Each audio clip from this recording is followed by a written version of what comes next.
বেলাল আয়া, আমি নবীর জিয়ারতে আইরে বেলাল আয়, কতদিন হলো তোমার কণ্ঠের আজান শুনি না।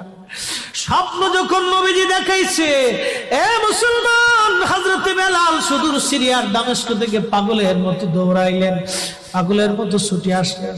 যখন মদিনাতে আসলেন তখন তাহাজ্জুদের সময় চলতেছিল। তাহাজ্জুদের সময় চলার সময় হযরত বেলাল রাদিয়াল্লাহু আনহু কাঠের জালি দিয়ে তখন রওজা শরীফ ঘিরে রাখা ছিল।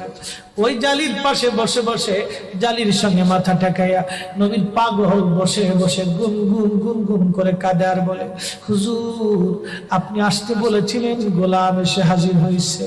নবী গো, আজান দিতে বলেছেন, আমি আজান দিলে আপনি আগে নামাজ আসতেন, এখন আজান দিলে কি নবী আপনি নামাজে আসবেন?